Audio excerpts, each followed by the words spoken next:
Hello. Hello. Anyone around here speak basketball?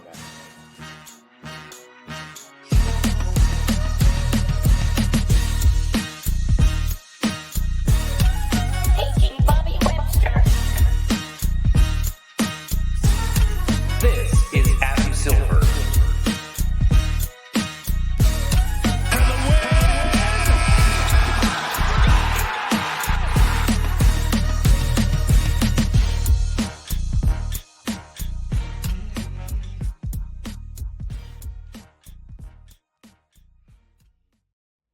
Vision 6-9. Welcome to the Confederacy of Dunks Basketball podcast. I am your very uncoordinated host, and who, sir, with a delightful background are you? I'm your producer, Matt Duncan, and I know now that you're in your head about saying that because I stretch your head like taffy every time. I don't know why. Yeah, I'm rattled. Yeah. For those who watch on video, Matt's been morphing my face more and more each episode. I'm losing my sense of self. It's a Vanilla Sky scenario. I'll be okay. We're all gonna be okay. It's okay. Matt's the greatest. I always clown on him, and if you want to join me, ask him why he hasn't watched NBA Jam yet. Space Jam? I don't Yes. even know the title of it. Yeah, I messed up my own thing. So you know what? I'm batting zero. Let's jump right into this, baby. Before I begin, I'm really happy to be saying this. I actually didn't say free Brittany Griner last week. But I don't know, maybe that was an accidental amazing cool foreshadowing thing. It wasn't. I didn't know. Brittany Griner has been released from her unlawful detainment in Russia. Me and my friend Catherine Niker, we do our WNBA podcast, The Pickup. We covered that in our most recent episode. We were both elated. Obviously, there's so much more to come in that story, but 293 days. It's this part of Brittany Griner's journey is over, thankfully. I won't be saying that on the podcast anymore. I won't be saying free Brittany Griner because she has been freed, which you will be saying feed Brittany Griner turkey because she's home for the holidays, folks. Okay, wow, that was quick, Matt. Oh my God. Matt's like, listen, I morphed your head last week. I got a new thing already. You're amazing. I don't deserve you. Okay, let's go to you first, Antony. And you were saying before the podcast, you might not be very optimistic. That's okay. Things can't always be glossed over, but I'm terming this part of the season right now panic season. Sort of thinking, maybe this is kind of like when we were 12 and 13 in the Tampa year, or maybe it's sort of like when we were a couple games. I think we're maybe 14 and 17, something like that, last year around this time, and things turned around. I'm tasking you right now with giving the fans of the Raptors something to look forward to, some optimism. Or not. Oh, it's looking rough, Freddie. It's looking a little bit rough. Is that a little tickle in my throat? Hope it's not COVID, but it might be Wembanyama-itis is what I'm feeling right now. Do we just sell some pieces, do that whole ass rebuild, and tank for Wembanyama? I don't know. It's not my personal best case scenario idea, but let's see. Optimism, you say? Yeah. Let's say the shots are gonna fall. Let's say that Gary's kind of heating up. Maybe we'll get Otto Porter Jr. back. That means we'll make some more threes. Everybody's gonna get some fries from McDonald's after Raptors home games. But I don't know. How else do I make the Raptor Nation feel better? Do we trade for Jakob Poeltl?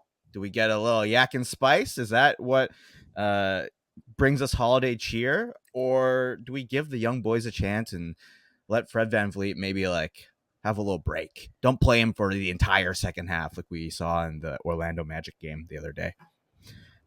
I don't know. Do you have optimism that is better than that? I mean, I have some, but let me just ask you this: what's your gut telling you, Anthony? What, like, are you, do you?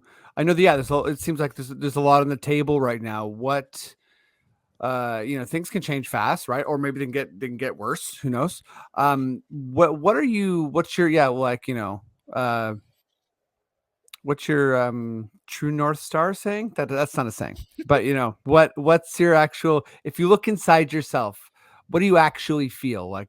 Just kind of zone out for a second. You know what I mean? Like, what are you feeling?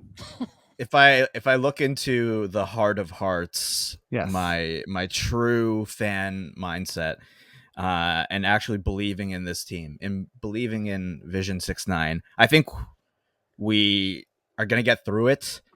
However, I do think we need to seek either some help at the guard position or trade for a traditional center. And if we don't do that, then it's not looking good. It's not looking good.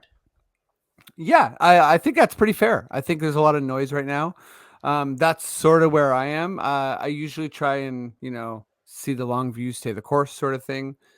And I don't think panicking is sort of helpful. And, we know Masai, Bobby, Nurse, they generally don't do that, whether it's, during the Tampa year, people wanting to trade Lowry for whatever, and them not doing that. Like, we know this franchise doesn't really, especially when they don't have leverage, they generally don't like to operate from like a position where they feel desperate. So I think we can feel confident there. But yeah, dude, is it just a matter of gelling and getting healthy? I'm not sure. Katie, where are you at? What's a kind of like something optimistic you can give to the fans, if there is anything? And of course, if there's not, there's not. I mean, I'm kind of firmly of the mind that this is an anomaly phase. Like, there have been so many injuries, like scattershot throughout the roster since the beginning of the season. Everybody's been very sick. Like, as somebody who's been around the team and just like Fred's better now, but like Fred was pretty sick twice in a row, and like definitely looked like he lost weight, like looked pretty haggard, like didn't look well. So that's going to take a toll. The injuries are going to take a toll. You've got like a bit of personnel figuring out, like, I don't know. I think like roles have changed pretty deeply since last season. Expectations of who should have which role have changed pretty deeply. So you have all these kinds of things that would be a lot for one team at the beginning of the season. And the Raptors have had those now threefold. So I don't know. My measure of faith is also like 2.5 weeks ago, they were playing pretty well. Like, I don't know, like I was at the Dallas game. They did pretty well against the Mavs. Like there's like, I think there's more reasons to be hopeful, because all the reasons that to me seem like people are panicking aren't like very existential. They're pretty solidly, I don't know, scientific, if you want to talk about people being ill or injured, but like they're very solid reasons as to why. I think I would be more deeply concerned if these were existential reasons, if it did seem like there was a real disconnect within the roster. I mean, we're like, I was going to save this till later, but I will say, like, because it pertains to a later segment, but there are contract questions up in the air too. That kind of stuff can always, even with a pretty tightly knit group with good chemistry, that's going to be like hanging above certain people's heads, like weighing on certain people in terms of like how they're trying to show out right now, because what they want to get paid, there's a lot on the go. And I would say too that, you're the people that you're relying on still haven't been with the team that long. Like, Gary's out now, but like Gary Trent Jr., Precious Achiuwa also out, Scotty Barnes, like it's his second year.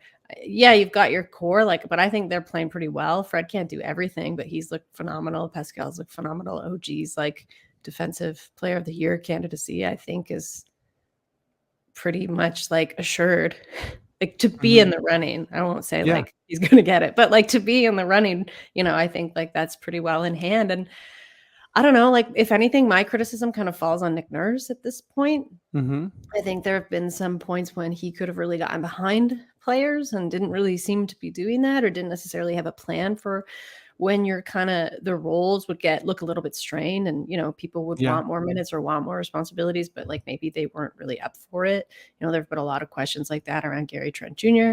And I think if anything, I'd put some of the blame on him. But like Freddie, you're right. Like, this isn't a franchise that panics. I think if anything, also there might be a disconnect of expectation versus reality going into this season.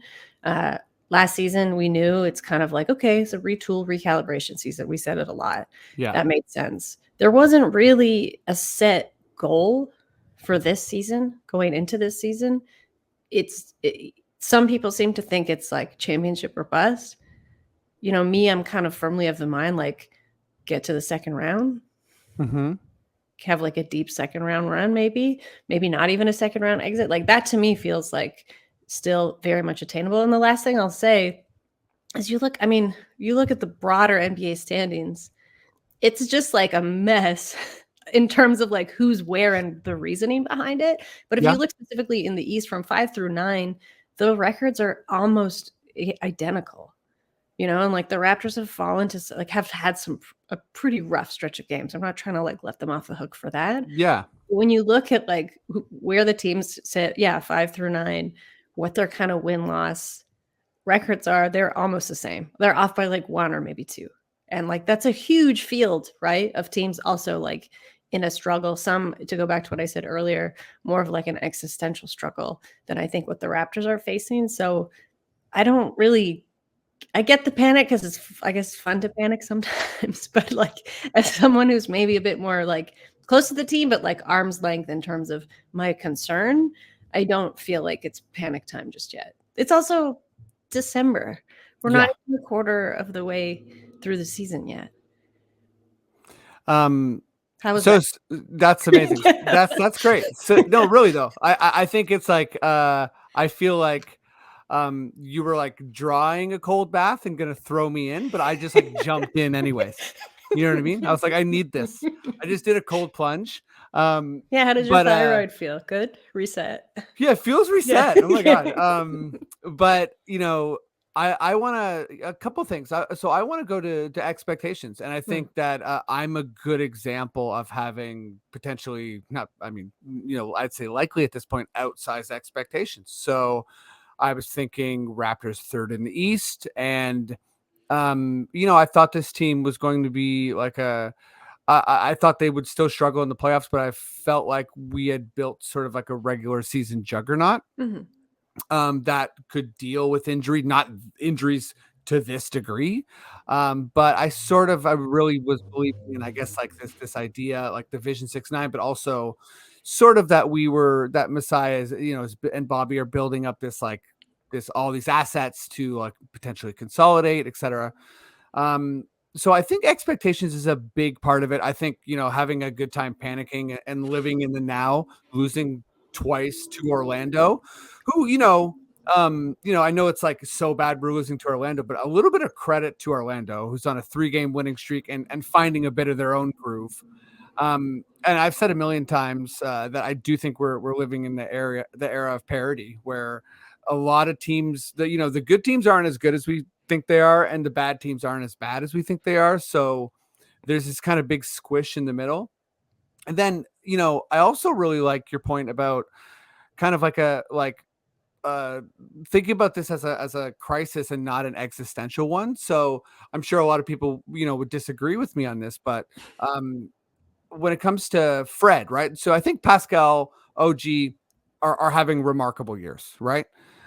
Scotty, sophomore slump, something like that. Maybe he's playing through injury. Maybe, he's struggling with the point guard duties, whatever. I think it's expected.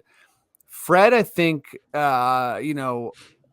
people like to scapegoat. That's a big thing, right? But I feel like Fred's often talked about from a percentage standpoint. And like, yeah, he's got to bring it. He's got to shoot better. But I also feel like, to your point, he was really sick. I don't think he's played well after coming back from I guess a respiratory virus, like something pretty serious. And I feel like even that last game against Orlando, we were seeing how much fight Fred has. Mhm. And as someone that, I guess, maybe as the championship is still too fresh in my mind, although I feel like that's fine. But I feel like he's proven himself to the point of deserving more patience than he's getting. And when it comes to his field goal percentage and his 3-point percentage, I think, there's a lot going on. There's role definition stuff. Anyways, I feel like I'm now ranting, but is there anything you want to add, Katie? No, I mean, like, again, I think all of this stuff is when you clarify some of these things. So when you've got like Otto coming back, when you have Precious coming back, if I do think Scotty's playing a bit hurt. So if something like that clarifies, like the team immediately looks a lot different. I think to me, like a good benchmark is always like in terms of expectations. I don't want to get into historic history. Like Raptors always seem to lose to very bad teams, but like it's not good. But I think in terms of expectations for this year, to win against good teams, and like you'll get handed a few losses, but like again, I'm going back to that Mavs game, felt pretty good. Like winning against Cleveland, which I think is a very equal and like pretty telling matchup for the Raptors, especially like where both iterations of like Toronto and Cleveland are right now in terms of their just like team sort of DNA and makeup. Like to me, a lot of this feels like you shake it out, you get a few good games under your belt, you've got some momentum going. Things just feel a lot different immediately.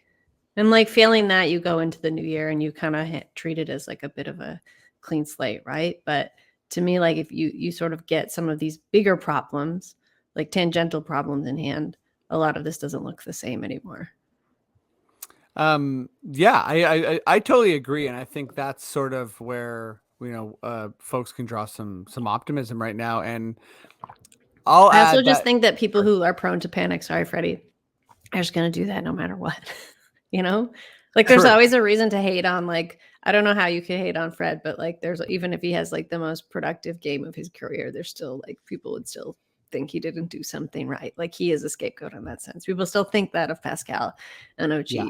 The expectations for Scotty, it's like it's tough for him to have regular expectations because he like outdid any expectation of a rookie last season. Like a lot of this stuff is just, I think, framed from where you're looking at it. And I guess I've tried to get better at like, you really can't make most people happy with this stuff. It's true, and I feel like I have been spending. I'm guilty of spending a lot of time on Twitter recently, so sort of adds to it. But I mean, I've had a lot of conversations, and shout out to Catherine Niker, who gave me a bit of a pep talk today. I was talking with my brother Miguel too, and after the game, he called me. He's like, you got to talk me off the ledge, and I was like, I'm on the ledge too. So it's like I feel like we're both there, but yeah, two last things, and then I'm going to go back to you, Anthony, just before we move on here, just if you want to add anything. But I think with Nurse is sort of where I do, I've said it before on the podcast like a bunch of times in a bunch of different ways, but I do have some existential issues where, it's not just the minutes, it's the minutes, and it's sometimes the attitude towards, I guess, like, for lack of a better word, like the more tertiary players. I really first noticed it in his COY season when he went so hard at Stanley Johnson and Rondé Hollis Jefferson in a way that I felt like was a little bit, I don't know, for lack of a better word, uncalled for. And again, he's obviously, I always say this on the podcast, but the qualifier is that he's obviously a brilliant coach and developer and, basketball mind. And, I'm just running a podcast, but it's sort of like, just as an outsider, I wonder how much, like, what's productive and what's not.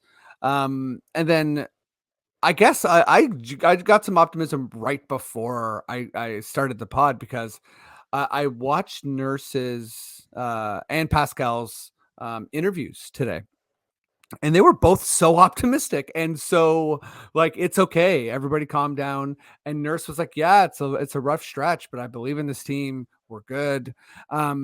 So I wonder if, it's sort of like maybe the lever like, the defensive pressure and the minutes and the like, I guess the calling out Gary and Precious. I wonder if that went too far in one direction, but Nurse and the brass, everyone, they're smarter than we are, and they're gonna reel it back in a way that's positive. Um, yeah, we went in a bunch of different directions here, but yeah, Anthony, I feel like I want to give you the floor again, just to, yeah. What do you think about what are we too confident? Are we too optimistic? Do you want to speak to fans who are scared right now and be like, hey, Oh am I yeah, wrong? let me speak to the panic crowd, the panic posse. This holiday season, I want to know how some of our boys can get off of Nick Nurse's naughty list. Malachi, how do we get him some minutes? How do we get old Nick to gift my boy Malachi with some pick and roll sets to let him shoot? Let him have the potential to be summer run Malachi to impress his dad. What does he have to do to get some minutes here? And like, I just really want to know why we're not letting our young guys get out there in games where it's not looking good and just fail, just falter, just get that experience. Mm-hmm. I'd rather have Delano play poorly than to watch Fred struggle out there and, hoist his tired body around in slang shots. And like, it's not a nice thing to watch. And the Raptors have obviously had some problems in the most recent couple of games with generating any offense. And in that Magic game, and where Fred was playing all the second half, he became the number one option for a lot of plays. And it was just like, nah, let's try to inject some youth into this lineup and see what can happen. And I think if some of our guys can get off of Nick's naughty list, I think we'll see a lot of positive improvement on the offense, and it will actually see what we've got in guys like Malachi and Delano and Coloco even. Yeah, I mean, I do think that I'd like to, yeah, see, as you said, some people kind of like be given the opportunity to fail a bit more. But yeah, we'll see. This Kings game should be interesting. OG's out for a week, right? So Yep. that's it's yet another kind of like blow to the health, but potentially an opportunity for other guys. But okay, let's transition a bit here. Not too much though, because again, I'm not saying we are the Celtics, and that we are going to have a trade and we are ready to make it to the finals. I'm not saying Pascal is Tatum and whatever OG is Brown or Fred is Brown, etc. But I do think, to Katie's point earlier, 2.5 weeks ago, we were, we were playing better than we are now, and things can really change. But yeah, I do feel like in some way, whether it's Malachi or Banton or Doughton or a veteran we bring in, I do think that we need some guard support. Some people think we need a center. So I kind of want to open this up to both of you and ask, like, yeah, is there a Derick White trade for this edition of the Raptors? Maybe your answer is no. We're just going to stick it out. Trust the guys we have. I have a couple options. Some of them are popular names that have been floated around, but I want to go to you. I want to go to you first, Katie. Yeah, is there a Derick White style trade for this Raptors team? Like, is there kind of a veteran we could bring in to help out? I don't think so. Just because at this point, like, you'd be plugging holes essentially, and I don't really think the Raptors are in a position to make a trade like that when they've got so many contracts potentially coming up that they can't really afford to pay everyone the max on anyway. Like, there's going to have to be some decisions made, right? I could see somebody coming in at the deadline, but I also don't think they would be so hasty to make a decision now. Like those deadline moves have traditionally filled some pretty glaring needs and also almost like future casted in really positive ways, you know, like I think of Right. obviously like the Marc Gasol trade. That didn't necessarily make the clearest sense to me at the time. And then it made a whole lot of sense in the championship run. So I don't think there's like anyone really out there. Like I've seen Jakob's name, like O'Shea Brissett's name, even Freddie, you floated that I think I saw before we started recording. Like, I don't think in some ways the team has outgrown them. I also don't think like Pirtle really gives you, like, I'll just speak on him because I have seen his name floated around a lot. Yeah. I don't really think he gives you that much. Like, I don't know that he like necessarily fits with the roster anymore. And yeah, I just like, I'm very hesitant on trades because again, I don't really think the problem is so much like the makeup of the team. It's just like who's available. Like if you're looking at a team where you only have like a 5 deep bench, like that's just the bench. Like that's what it was like a week ago, right? Like you don't have a lot of rotational options. So of course things look really shorthanded and lopsided. I would also say on the center question that keeps getting brought up, like I think it's pretty clear if they're committing to Vision 6-9, you can't go out and get a traditional center because you're basically just like, well, we tried it, but at this point, like they haven't really tried it long enough to know or if it's a fail or not. And also then because it's like you've got all these other guys that are like 6'9", and you bring in someone that's like slightly bigger, maybe more traditional. I think also this team has outgrown the need for like a Marc Gasol style center, though I miss him dearly every day. Mostly just seeing him and watching him play basketball regularly. But that's like neither here nor there. The thing that I mentioned in the first segment that makes me think of this, especially because of the Celtics. Last season, the Celtics, there were a lot of like contract questions. They were, if you'll remember, like they didn't look so good at the beginning and the middle of the season. They kind of looked like in a bit of a metaphysical slump. Yeah. Oh no, existential slump.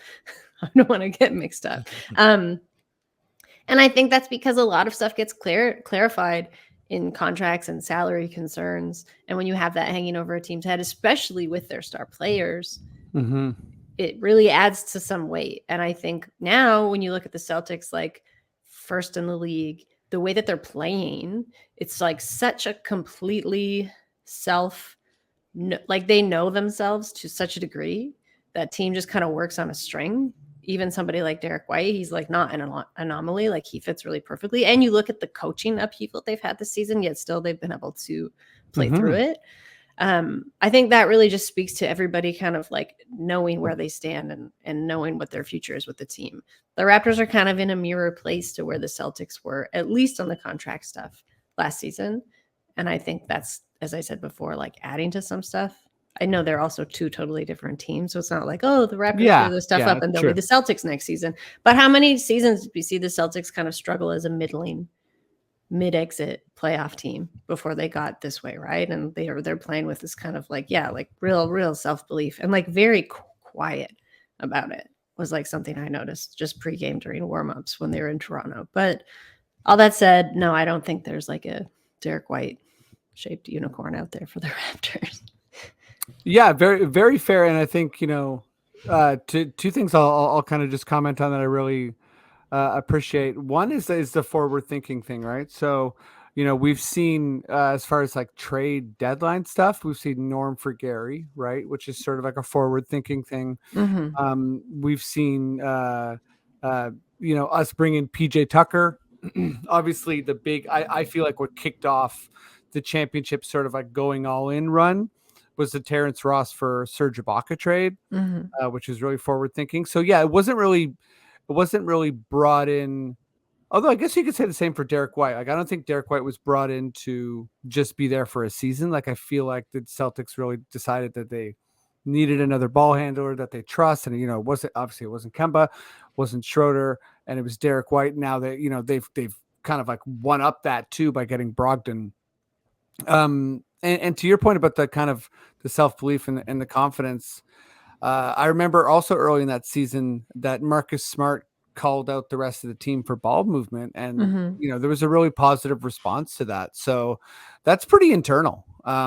So I think there are internal fixes with this team that aren't, a Jakob Poeltl or I'm going to suggest a couple players as well, but I don't want to take it away from Antony just in case he's got some people. But I think there's a lot of ways up for this team. I know that's kind of going back to the optimism thing.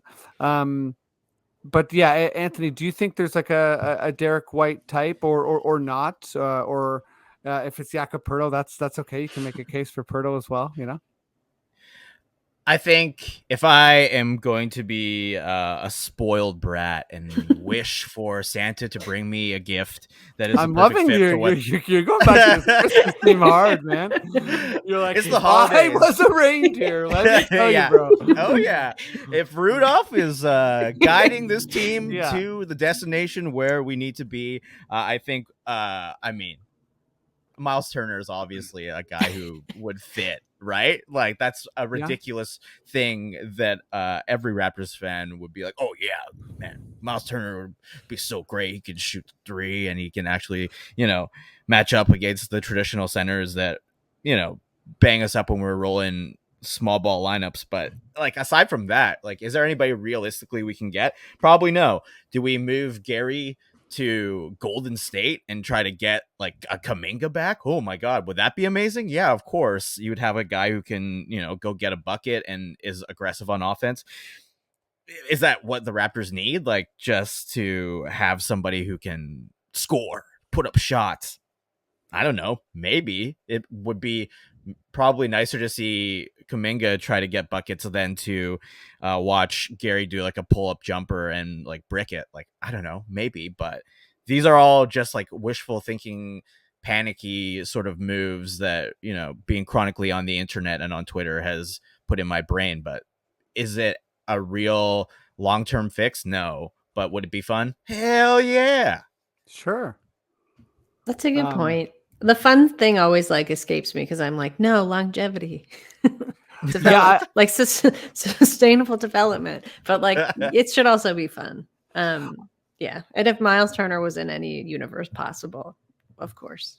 Yeah. I mean, I think if at least like the Toronto Lego community would be going wild pretty quick if Turner was coming in. Yeah. And the fashion guys too. All the dudes would be pulling up to the Raptors game in all their best jaunts to try to impress Miles Turner and his legendary style. Yeah. I'll second that as a non-stylish person. But I by the way, I now identify as having bad fashion. I think it's okay. But I can do better as well. Just this is a personal jab at myself. But I will say, I do think that there is an opportunity to maybe do both. I know that, like, I think like the Vision 6'9" thing isn't, I think there's a lot of parts to it that are kind of subjective and for instance, Gary and Fred don't necessarily fit that, right? But Messiah will talk about Fred as having like a 6'9" heart. And I think that this team, I think the pressure put on the shooters in this team is so massive. And I feel like you could have someone potentially bridge that gap. So names I feel like that maybe are attainable, depending on what the teams want to do, obviously, is Jordan Clarkson is a name I've heard before. He, I think, has proven that he can, handle the ball and shoot the ball pretty well. Again, what it takes to give him up, and if you want to do that, is a different question. But another guy too, you've heard about him getting traded to the Lakers or the Bucks, and potentially the Raptors could swoop in. Is Jay Crowder? I think he's a veteran and he's a really good shooter. I'm not exactly sure what happened in Phoenix and like why he's not playing there. But I think he could potentially be like a veteran who comes in and eases the burden. I guess like for me, I would not want to trade our good shooters. I would want to try and consolidate. On the wrap up, Kyle Brickman and Oren Weisfeld were sort of talking about this idea of like, consolidation, and it's like, I guess, easier said than done. But I do think, where do you go from this Raptors squad? You know, if you have a lot of players that you believe in and you're developing, even to make room in the future for more development pieces, like you do have to do some consolidation at some point. And, you know, Katie, I don't want to, you know, speak for you or anything, but I do think you're kind of alluding to, you know, like Fred as, you know, an unresolved contract. Gary has an unresolved contract. I think Siakam, you know, has an unresolved contract, although I think it's pretty clear that he's heading towards a supermax. Like I don't know when the extension's possible, but I feel like when it is, it's going to happen. But yeah, sort of like how that is all juggled, I think could maybe be addressed at this, even if you're not like, okay, this is going to make us get to the conference finals this year. It could be like, yeah, but this is good. This is good for the future. You know what I mean? I think that's possible. You know, Buddy Hield is another person who I feel like doesn't really fit the Raptors defense, but is also just such a good shooter and could help this team. But yeah, so I thought of some names, you know.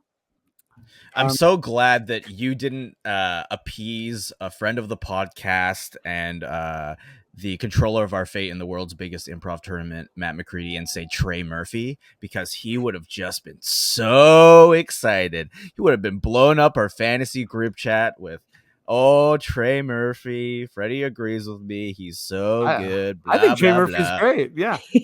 He's fine, but he's not going to be the guy who's going to be fixing the woes of the present Raptors, you know? Yeah. Hey, we're having fun here. We're having a good time. Well, and I feel like also, you know, just trying to get into Masai's head a little bit. I can't remember a time where, I guess Crowder would be a scenario, but I feel like Masai generally finds a team that's desperate or struggling and trades with them. So I feel like if he called the Pelicans, they would be like, "Hey, it's Mardi Gras over here." So yeah, like, we're doing great. We're not trading anyone. Like everything's awesome. So yeah, Ingram's got a messed up toe, and they're still like one of the best teams in the league. Like, what's happening? I feel like the Pelicans people would be like, things are really fun. So I don't know if we want to change anything. I think that about does it for the pod.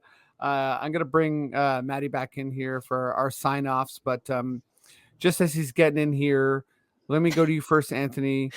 What's up? What do you want to tell people? Yeah, hit us with it. Okay. All right, I'll try to make it quick. Season 3 of the podcast that I write for, it's a food and comedy podcast on the Sonar Network called Bites and Bits. It is back. We did a fun holiday episode with Mark Little, live from the new Second City location at 1 York Street here in Toronto. That's going to be very, very great. Our first episode just dropped with amazing comedian Natalie Norman. We are eating chili and talking comedy and food. Also, we're doing a year in review podcast for my wrestling podcast, Book It Vince, where we review the bingo card that we made last year and our big, bold predictions of wrestling and see what we got right and see what made us look like giant dumbasses.